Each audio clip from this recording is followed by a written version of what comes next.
नमस्कार, टोटल खबरों में आपका स्वागत है। मैं हूँ आपके यहाँ राजेश खन्ना और पुष्कर शर्मा जी हैं। समाज में जो घटनाएँ घट रही हैं, इस समाज में जो घटनाएँ घट रही हैं और मुझे लगा कि ये एक जो मैं काम करता हूँ एज़ एन एक्टर या राइटर, ये सिनेमा जो है वो सोशल है।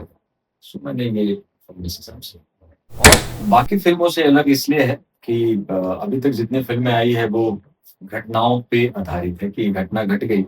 उसमें क्या-क्या हुआ लोगों ने ये बताया है। 14 सेकंड तक किसी महिला के प्राइवेट पार्ट को देखना कानून होता है। महिला को देखना अपराध नहीं। और अगर ये घटनाएँ घटी है, ये एक जाँच का विषय है, तो आप सिर्फ़ महिला को गलत कह दें, ये भी सही नहीं है। अच्छी बात है, रिज़र्व करे, कानून बनाए, उनको जो फ़ैसला जो भी फ़ैसिलिटी देनी है, वो दें महिलाओं को। आप महिलाओं के साथ गलत ना करें। जो महिला के साथ आप गलत कर रहे हैं, वो भी किसी न किसी की बेटी है, किसी न किसी की बहन है, किसी न किसी की माँ है। नमस्कार, टोटल खबरों में आपका स्वागत है। मैं हूँ आपके यहाँ राजेश खन्ना। एक फ़िल्म आ रही है महिलाओं की उत्पीड़न को लेकर और महिलाओं पर जो है कि वैसे अत्याचार अपराध को लेकर बहुत सारी फ़िल्में बनी हैं और इसी विषय के ऊपर एक फ़िल्म आ रही है जिसका नाम है जागृति स्पीक अप। जी हाँ, इस फ़िल्म के नायक फ़िल्म में जिन्होंने भूमिका अदा करी है, जिन्होंने फ़िल्म लिखी है, हमारे साथ पुष्कर शर्मा जी हैं। पुष्कर जी सबसे पहले आपका टोटल कॉल में स्वागत है। Thank you so much. Pushkar ji, ये जो आपने फ़िल्म लिखी है और इसमें आपने भूमिका अदा करी है, ये इसकी आपको प्रेरणा कहाँ से मिली? सबसे पहले जानना चाहूँगा। प्रेरणा अ, कहीं कोई वैसी घटना से नहीं मिली है कि मेरे घर में घटी है। समाज में जो घटनाएँ घट रही हैं और मुझे लगता है कि मुझे तब तक इंतज़ार नहीं करना है या आपको भी तब तक इंतज़ार नहीं करना है जब तक आपके घर में कोई घटनाएँ नहीं घटी। इस समाज में जो घटनाएँ घट रही हैं और मुझे लगा कि ये एक जो मैं काम करता हूँ एज़ एन एक्टर या राइटर, ये सिनेमा जो है वो सोशल है। सो मैंने ये इस हिसाब से इस फ़िल्म को लेकर जो है ना बहुत सारी असमंजस है कि क्योंकि इस तरह से बहुत इस विषय के ऊपर फ़िल्में बनी हैं। तो इस फ़िल्म में हमें जो है ना कि क्या ख़ास देखने को मिलेगा? क्या एक विशेष कहानी के ऊपर है, किसी घटना या रियल बेस के ऊपर है? तो या फिर मतलब उसकी जो रूपांतरित क्या है? थोड़ा बता दो। जी, सारी घटनाएँ रियल है। आप जो इस फ़िल्म में देखेंगे वो कहीं न कहीं कुछ न कुछ आपके हमारे आस-पास पीछे घटनाएँ घटेगी। और बाकी फ़िल्मों से अलग इसलिए है कि अभी तक जितनी फ़िल्में आई हैं वो घटनाओं पे आधारित है कि घटना घट गई।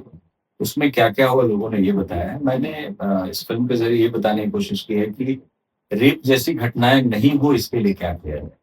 आप तब तक इंतज़ार मत कीजिए जब आपके साथ कोई घटना घट जाए। आपके साथ अगर कुछ भी गलत होता है, आपको थोड़ी-सी भी आशंका है उसका विरोध करिए और प्रिवेंट कीजिए। आप हुँ। हाँ, मैंने एक छोटा-सा टीज़र देखा था कि लगातार 14 सेकंड तक घूरना ये मतलब अपराध है। जी। तो इस तरह से बहुत सारी घटना होती है, लेकिन ये डिसाइड कैसे किया जाता है कि मतलब 14 सेकंड घूरने के बाद उसने वाक़ई ही वो अपराध कर दिया है? क्योंकि इस तरह से तो ऐसा तो कानून का मिसयूज़ भी मतलब वो हुआ है, होता भी है। तो इसके बारे में आपका क्या कहना है?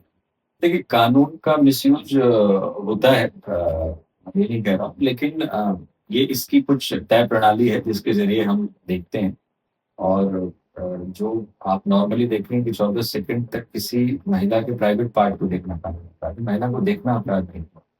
और वो पता चल जाता है सर्कमस्टेंसेस क्या है, कहाँ पे है, कैसे हैं, उस हिसाब से आपको समझ में आता है कि क्राइम उन्होंने किया है या नहीं किया है। तो वो एक है वो कानून की एक जो व्यवस्था है उसमें आपको सब सच पता चल जाता है कि आपके साथ क्या हुआ है, उसमें कहीं कोई ये नहीं है। और रही बात कुछ मिसयूज़ का तो कुछ परसेंट लोग हैं। मेरा मानना है कि अ, अगर इस समाज में कुछ परसेंट लोग जो हैं, वो कुछ गलत कर रहे हैं, इसका मतलब उसके लिए बाकी जो परसेंटेज के लोग हैं, सपोज़ 90% लोग अगर सही हैं, उनका गला घोटना कोई नहीं है। अगर मैं या आप ये कहते रह जाएँगे कि महिलाएँ भी तो गलत होती हैं। महिलाएँ गलत कैसे हो सकती हैं? महिलाएँ गलत अगर होती हैं, तो महिलाओं के साथ ये घटना क्यों? अगर महिलाएँ गलत होती, तो आप उनके साथ इस तरीके को कृत्य नहीं कर पाते। कभी-कभी महिलाएँ गलत नहीं होती, ये बात सच है बिल्कुल, क्योंकि महिलाएँ जो है शारीरिक हिसाब से अगर देखें तो पुरुष से वो कमज़ोर होती हैं। लेकिन रिसेंटली कुछ ऐसी बहुत सारी घटना देखने को आई, जैसे किसी के टुकड़े कर दिए गए, किसी हस्बैंड किसी बॉयफ्रेंड के टुकड़े कर दिए, किसी ने बॉयफ्रेंड के साथ हस्बैंड को बाँध दिया, किसी ने तो इस तरह की कई घटना मतलब देखने को आई और ये भी आई, तो उसके बारे में क्या कहना है? हाँ, बिल्कुल, मैंने वही अभी बोला कि 10% जो लोग हैं, उनके लिए 90% का गला नहीं घोटा जा सकता। मैं मानता हूँ मेरे घर में मेरी जो बहन है वो गलत नहीं है, आपकी बेटी भी जो है वो गलत नहीं है, आपकी बहन भी है जो वो गलत नहीं है। और अगर ये घटनाएँ घटी है, इस ये एक जाँच का विषय है, जिनके घर में टुकड़े किए गए या अ, जिनके बेटे की नई शादी हुई, उनके साथ ये दुर्घटना घट गई, वो दुखद है। लेकिन इन सब के पीछे एक महिला सिर्फ़ नहीं थी, एक मास्टरमाइंड पुरुष का था। तो आप सिर्फ महिला को गलत कह दें, ये भी सही नहीं है और ये न्यायालय में है, जाँच का विषय है। न्यायालय तय करेगी कि क्या गलत है और क्या सही है। और मैं बिल्कुल ये सहमत नहीं हूँ कि किसी महिला के पास या किसी पुरुष के पास ये अधिकार है कि किसी को ब्लैकमेल करे और किसी की हत्या कर दे। सर्कमस्टेंसेस वैसे हैं, अगर वो घटनाएँ घट गई है, उसके लिए लॉ एंड ऑर्डर है और वहाँ पे जाएँगे, उनको न्याय मिलेगा।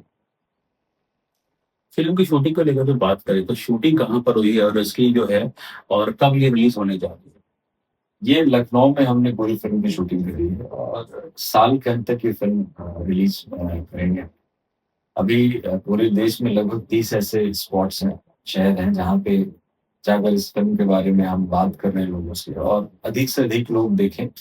सिनेमा हॉल में आकर सिनेमा हॉल में फ़िल्म आएगी सबसे पहले और लोग देखेंगे। मेरी कोशिश वही है कि मैक्सिमम लोग आकर देखें, चूँकि मैं ओटीटी में अगर इस फ़िल्म को रिलीज़ कर देता हूँ, तो शायद एक कॉमिक फ़िल्म की तरह लोग आएँगे या जब टाइम होगा देखेंगे। ये एक मैसेजिंग है, ये एक एजुकेशन है लोगों की। तो वो लोग बैठ कर के प्रॉपर टाइम दे कर के सिर्फ़ सिनेमा हॉल में ही देख सकते हैं। बाकी उसके बाद जब वो अवेयर हो जाएँगे, तो ओटीटी पे भी आने वाले समय में लोग चूँकि उनके बारे में इतना इन्फॉर्मेशन हो चुका होगा, उनके पास इस फ़िल्म के बारे में, कि वो बैठकर फिर उतनी शिद्दत से देखेंगे कि ये हमारे और आपके समझ और समाज की ज़रूरत की फ़िल्म है, तो देखनी चाहिए। तो फिर देखेंगे। महिलाओं के ऊपर जो है कि अभी केंद्र सरकार ने एक कानून भी पारित किया है कि 133% रिज़र्व को लेकर अभी वो उसका जो है कि लागू होना बाकी है। तो इस बारे में आप क्या कहेंगे इसके बाद?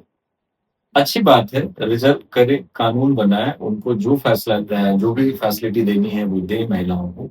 लेकिन मैं आपके माध्यम से सरकार से और जो बहुत सारी ऑर्गनाइज़ेशन है, पॉलिटिकल पार्टियाँ हैं, उनसे मैं एक अनुरोध करूँगा कि जब एक घटना घट जाती है, तब आप रोड पे आते हैं और विरोध प्रदर्शन करते हैं और वो कुछ दिन होता है फिर खत्म हो जाता है। क्या आप वाक़ई करना चाहते हैं कि महिलाओं की सुरक्षा हो, आधी-आबादी की सुरक्षा हो, तो साल में जो केंद्र सरकार है, वो एक दिन ऐसा प्रोग्राम और रोड पर लोगों को निकलने के लिए प्रेरित करें, रैलियाँ करें कि भाई अगर आप महिलाओं के साथ कुछ भी गलत करेंगे, उसके लिए ये सज़ा का प्रावधान है। आप महिलाओं के साथ गलत ना करें। जो महिला के साथ आप गलत कर रहे हैं, वो भी किसी न किसी की बेटी है, किसी न किसी की बहन है, किसी न किसी की माँ है। ठीक उसी तरीके से राज्य सरकार भी करे।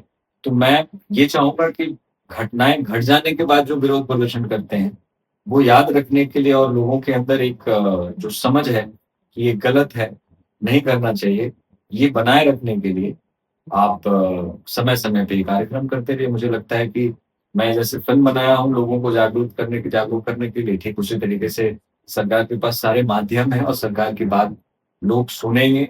जो देश के प्रधानमंत्री हैं, उनकी बात लोग सुनते हैं, राज्य के मुख्यमंत्री हैं, उनकी बात लोग सुनते हैं। तो अपने-अपने राज्य में मुख्यमंत्री ऐसा प्रोग्राम करें और जो प्रधानमंत्री हैं, वो देश स्तर पे एक दिन ऐसा करें।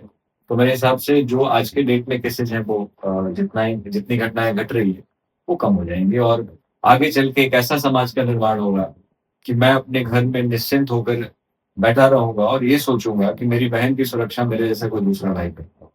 मेरी माँ का सुरक्षा कोई मेरे जैसा कोई दूसरा बेटा कर रहा होगा।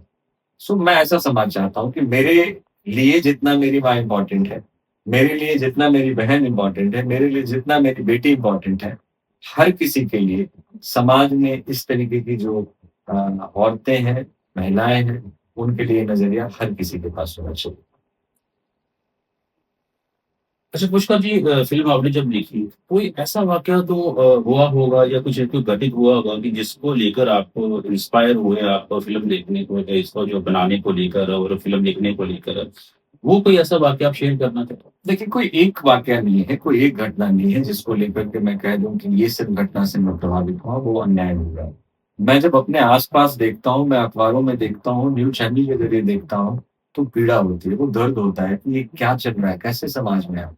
एक तरफ अपने घर में अपनी बहन की हम पूजा कर रहे हैं, बेटी की पूजा कर रहे हैं, माँ की पूजा कर रहे हैं और दूसरी तरफ एक दूसरी बेटी और दूसरी माँ और दूसरी बहन की हर रोज़ कहीं न कहीं एक तरीके से उनका नरसंहार किया गया। सो मुझे कोई घटना ने प्रेरित सिर्फ़ नहीं किया। हर रोज़ ऐसी घटनाएँ देखता हूँ। इससे मुझे लगा कि हमारे समाज में ऐसी फ़िल्में आनी चाहिए, जो समाज को चेंज करे और जो दुर्दशा है महिलाओं की, हमारी बेटी, बहन, माँ की, वो खत्म हो। हमें उन्होंने पैदा किया है। एक बेटी कभी माँ बनेगी, एक बहन कभी माँ बनेगी, एक माँ तो माँ है। इसके बिना हम इस संसार की कल्पना नहीं कर सकते हैं। जिसके बिना हम इस संसार की कल्पना नहीं कर सकते हैं, उसको तार-तार करने का अधिकार मुझे, आपको या किसी को किसने दिया है? अच्छा, फ़िल्म का डायरेक्शन किन्होंने दिया है और फ़िल्म जो है कि प्रोड्यूस इन्होंने की है और फ़िल्म जो है कि कब रिलीज़ होने जा रही है, इसकी डेट का अगर आप खुलासा करना? एक एग्ज़ैक्ट डेट तो अभी नहीं बता पाऊँगा मैं, क्योंकि हमारी टीम है जो ग्राउंड लेवल पे काम कर रही है। और इस फ़िल्म के निर्देशक हैं हरीश कुमार जी, बहुत अच्छे निर्देशक हैं। उन्होंने पूरी इस फ़िल्म को बहुत बेहतर तरीके से समझ के साथ उन्होंने इस फ़िल्म को डायरेक्ट किया है। फ़िल्म के जो कंपनी है, जो निर्माता है, परिवार फिल्म्स लिमिटेड है। इस बैनर के तले फ़िल्म का निर्माण हुआ है।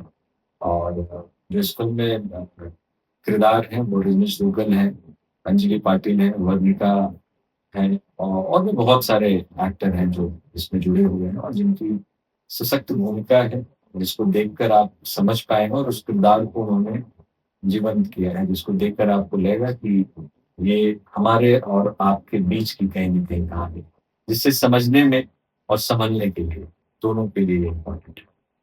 अच्छा, फ़िल्म में आपने बताया कि ये किरदार आपने अदा किया है, तो आपका किरदार किस तरीके का है? आप इसमें क्या भूमिका निभा रहे हो? मैं एक नेगेटिव कैरेक्टर इसमें कर रहा हूँ। मेरा मानना है कि कोई एक्टर का कोई कैरेक्टर नहीं होता है। जो ये कैरेक्टर है, जो मैं कर रहा हूँ, वो आप हमारे समाज में देखेंगे कि बहुत सारे ऐसे कैरेक्टर हैं जो अपने आप को बताते हैं मैं बहुत अच्छा हूँ या दिखाते हैं बहुत अच्छा हूँ। लेकिन एक्चुअल में वो विलेन होते हैं, एक्चुअल में वो नेगेटिव होते हैं, वो गलत होते हैं। तो मैं उस किरदार को प्रेज़ेंट करने की कोशिश कर रहा हूँ, पोर्ट्रे करने की कोशिश कर रहा हूँ कि इस तरीके के भी लोग हैं, ऐसे लोगों से बच के रहिए, जो आपके सामने बहुत बढ़िया बने हुए हैं, लेकिन असल में बहुत खराब हैं। सो वो एक किरदार है, वो आप कह सकते हैं कि एक अभिनेता के तौर पे मेरे लिए कोई भी किरदार करके जब मैं समाज को कुछ बता या समझा पाता हूँ, मेरे लिए बहुत खुशी होती है। मैं वो मायने नहीं रखता कि मैं नेगेटिव कर रहा हूँ, पॉज़िटिव कर रहा हूँ या क्या कर रहा हूँ। एक किरदार जिसको करके मैं समाज में कुछ कंट्रीब्यूट कर पाऊँ, लोगों को कुछ समझा पाऊँ, ये मेरे लिए इम्पोर्टेंट है।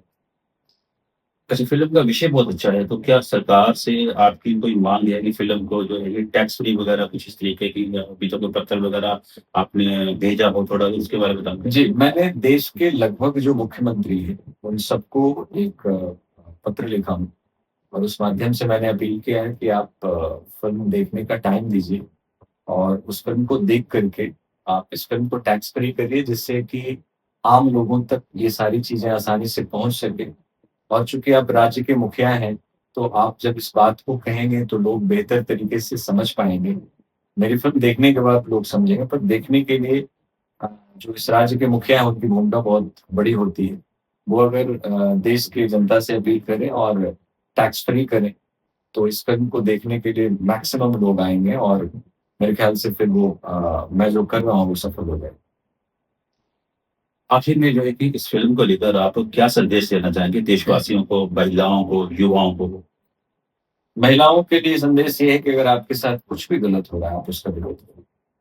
हम जिस देश में रहते हैं, ये लॉ ऑफ लैंड है, आपको न्याय मिलेगा और आपके साथ आम आदमी, मीडिया, सरकारें सब हैं। जो पुरुष हैं, उनके लिए मेरा मैसेज ये है कि आप इस फ़िल्म को देख कर के ये समझिए कि जो आप कर रहे हैं वो क्राइम है, वो मत करिए। समझना ज़रूरी है कि जिस किसी के साथ जो कुछ भी आप कर रहे हैं गलत, वो किसी न किसी की बेटी, बहन और माँ है। तो आप मत करिए। अगर आप कुछ गलत करेंगे, जब देखना कानून अपराध है कुछ सेकंड तक, तो कुछ करेंगे उसके लिए सज़ा का प्रावधान। तो ये थे हमारे साथ पुष्पा शर्मा जी, बड़ा ही अच्छे टॉपिक के ऊपर इन्होंने एक फ़िल्म लिखी है और सबसे बड़ी बात ये है कि इन्होंने फ़िल्म में खुद अपना किरदार निभाया है और वो भी एक नकारात्मक किरदार इन्होंने निभाया है, जैसे कि इन्होंने विस्तार से बताया।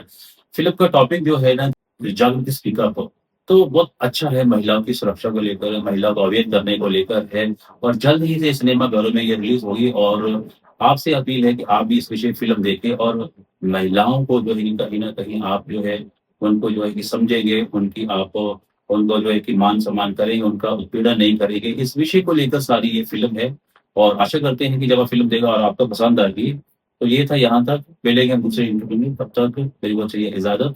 मैं राजेश खन्ना, होटल खबरें, दिल्ली।